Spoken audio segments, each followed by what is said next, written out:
You know, when you hear the word skeptic today, you probably picture someone, well, kind of negative, right? Someone who just shoots down ideas. But what if I told you that skepticism, in its original form, wasn't about negativity at all? It was actually a path to peace of mind. Okay, let's dive into the fascinating history of what we can't know. Oh, really? Take a second and think about it. That feeling of certainty you have, the solidness of the world around you. How do you prove it's real and not just an incredibly vivid dream? This isn't just some random late-night thought. It's a question that has kept philosophers up at night for centuries. And believe me, it's part of one heck of a story. We're going to trace how this simple seed of doubt grew and evolved through 4 major milestones. And I gotta warn you, each one gets a little more radical, a little more mind-bending than the last. So our journey starts way back in ancient Greece with a group called the Pyrrhonists. And for them, skepticism wasn't something to be afraid of. It wasn't a source of anxiety. It was the complete opposite. It was the cure for anxiety. Their goal wasn't to be right. It was just to find a state of calm. And that state had a name, ataraxia. It basically means an untroubled, tranquil state of mind. The Pyrrhonists had this idea that what really stresses us out is holding firm beliefs. I mean, think about it. All the arguing, the worrying if you're right, defending your position. Their solution? Just stop. Stop forming beliefs, suspend your judgment, and you'll achieve this amazing peace of mind. The writer who told us most about them, Sextus Empiricus, laid out the philosophical landscape like this. First, you had the dogmatists. Think Plato, Aristotle. These guys were sure they had figured out the truth. Then you had the academics, who were also sure, but only that we know nothing at all.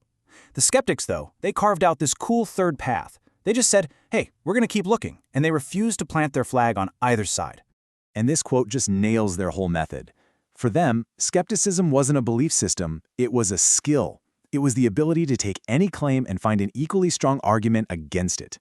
Once you see that the arguments for and against something are perfectly balanced, what can you do? You have to suspend judgment. And right there, in that suspension, that's where you find the tranquility. So, for example, you might say, honey is sweet. But a skeptic would say, well, to someone who's sick, it tastes bitter. So, who's right? You? Them? The skeptic says, hey, we can't be the final judge here. Or, think of a tower. It looks round from far away, but up close it's clearly square. Instead of stressing about which one is the true shape, the skeptic just shrugs and says, I suspend judgment on the tower's shape. And for centuries, that was skepticism. But then a certain French philosopher came along and took this whole doubt thing to a completely new and frankly terrifying level. Just look at the jump we're about to take. The ancient skeptics wondered if their perception of the water was wrong. The next guy on our list wondered if the water was even there to begin with. And that brings us to our second milestone, Cartesian skepticism, named after the one and only René Descartes. This is the moment where skepticism stops being a nice, calm, therapeutic tool and becomes a wrecking ball aimed right at the foundations of reality itself. So Descartes builds his doubt in 3 powerful stages. First, he starts easy. Our senses sometimes trick us. That tower example? Yep, that's level 1. Simple enough. But then he kicks it up a notch with the dream argument. And for the grand finale, he unleashes the ultimate paranoid thought experiment. What if there's an all-powerful, malicious demon whose entire job is to deceive me about everything, all the time? And this is the dream argument we started with. Think about the most realistic dream you've ever had. While you were in it, it felt completely real, right? So Descartes asks, how can you be absolutely 100% positive you aren't dreaming at this very moment? He concluded, you can't. There's just no foolproof test. Now, what makes all this possible? What's the hidden assumption? It's a hugely important philosophical concept called the veil of ideas. The theory goes like this. You don't actually perceive the world directly. What you perceive are your ideas or mental representations of the world. So that screen you're looking at right now, you're not seeing the screen itself. You're only directly aware of your idea of a screen. And if that's true, how can you ever peek behind that veil to see if your ideas match up with reality? Just when you thought doubt couldn't possibly go any deeper, along comes Immanuel Kant. And he looks at what Descartes was doing and basically says, you're not asking the right question. He doesn't ask whether we can know the world, he asks something way more fundamental. Okay, so check out this shift. It's a big one. Descartes is sweating over whether his experience of the world is real or just a dream. Kant comes along and says, fine, let's just assume for a second that your experience is about the real world. My question is, how is that even possible in the first place? How can a thought inside my head ever connect to a physical thing out there in the world? See, Kant saw this massive, unbridgeable gap between two totally different realms. On one side, you've got the mind's world, the space of reasons. It's made up of thoughts, beliefs, concepts. On the other side, you have the physical world, the space of nature, which is just objects, causes, and events. These two worlds, according to Kant, play by completely different rules. And this is the absolute core of Kantian skepticism. How can something from the world of concepts, like your belief that this coffee is hot, how can that ever truly connect to a thing in the world of physics, the actual coffee cup and the motion of its molecules? It's like asking how a rule from the game of chess can apply to a random rock on the ground. They're just different kinds of stuff. All right, our fourth and final milestone comes from Ludwig Wittgenstein, and this one turns everything completely on its head. The problem is no longer about how the world gets into our minds. Now it's about how our minds can ever get out into the world.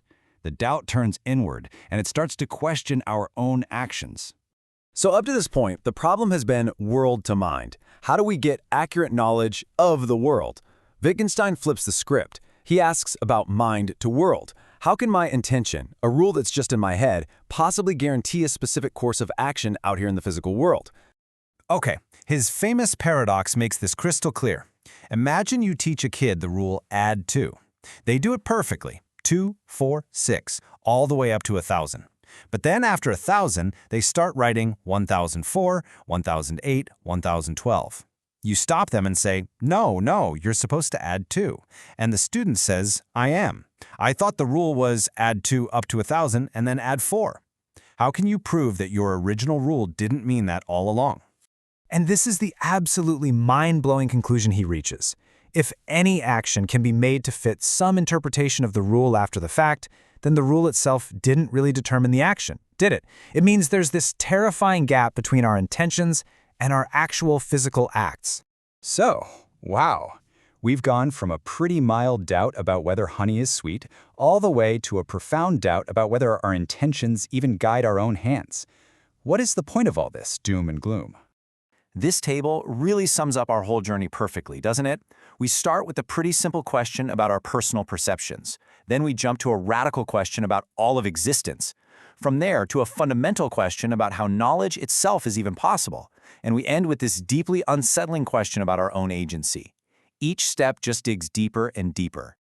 But here's the real takeaway. The point of all this isn't to leave us frozen in a state of total doubt. These thinkers were using skepticism like a philosophical flashlight. They were shining a light on the huge hidden assumptions that we all rely on every single second of our lives. Assumptions about reality, about knowledge, and even about ourselves. And that leaves us with one last kind of spooky question to ponder. If Wittgenstein is right, if there really is a gap between the rule in your head and the action you perform, what does that say about what you're doing right this second? You intended to watch this explainer, but could your actions be interpreted as following a totally different rule you never even considered? What are you really doing?